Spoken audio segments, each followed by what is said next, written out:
Hi guys, welcome to my first YouTube movie review channel. I am Barouskie, and this is a series called Franchise Films. So, for my first movie, I'll be reviewing Underworld Blood Wars. But before we get started, this video is sponsored by Pizzaville, USA, located in Carencro. So Underworld is a series of supernatural action movies, started by Lynn Wiseman in 2003.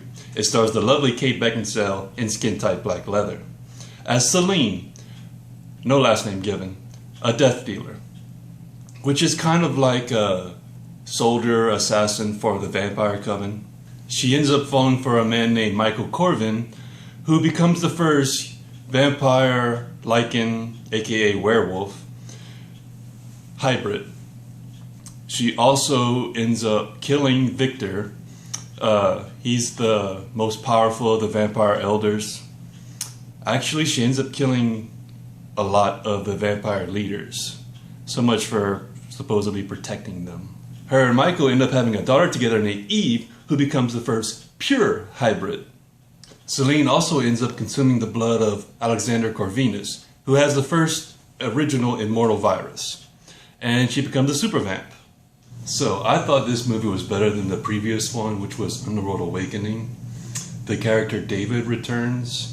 And I'm so glad they didn't do the cliche thing and make him the new love interest for Celine.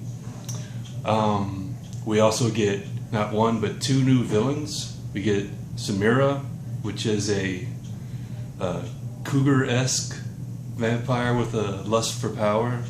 And we get Marius, the new Lycan leader. I like both of their motivations behind them.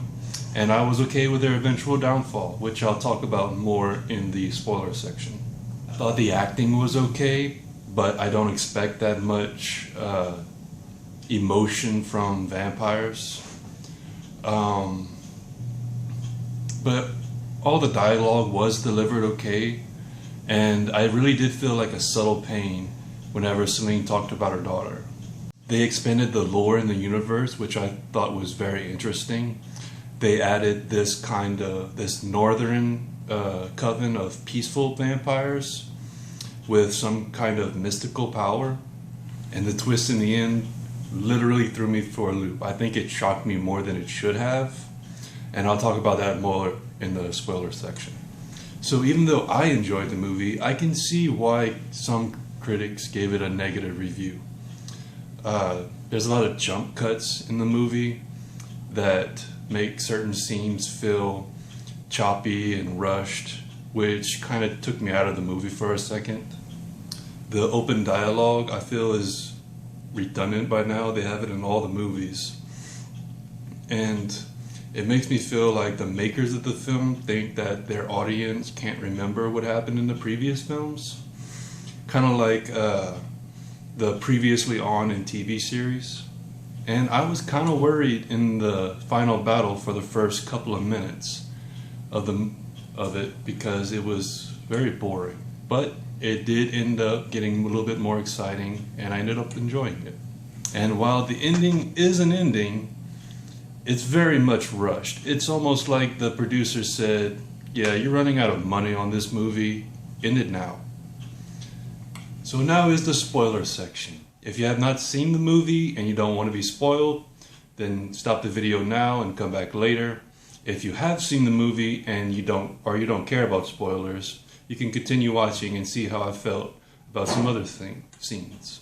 So this movie started out making me feel kind of stupid, having trusted Samira, because she makes a good argument trying to get Celine to come train the new death dealers. But really she was just butthurt about Victor's death. So Samir has this very sexual relationship with one of the death dealers named Varga. And there's this one scene that's very S&M-esque where it gets pretty hot. I'm not gonna lie. And speaking of Varga, I kind of wish that he would have gotten kind of the same punishment as Samir in the end. She gets arrested and eventually killed. But it almost like they forgot that he killed like 20 death dealers and he gets off scot-free. And there's another death dealer named Alexia that ends up betraying the coven because she's in love with Marius. And I thought that whole plot point was just so stupid. And all it was them trying to get the Lycans into the coven walls. So I like that they made David a descendant of one of the elder vamps. I thought the way they did it was kind of stupid, because why not tell us this in the previous movie? If they would have came up with a better way of explaining why they didn't, I probably would have accepted it, but they didn't, and it failed.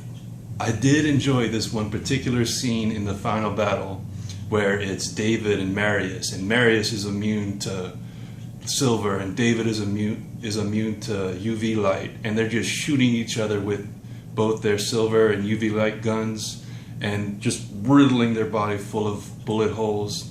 And then in the end, they just go "Ah!"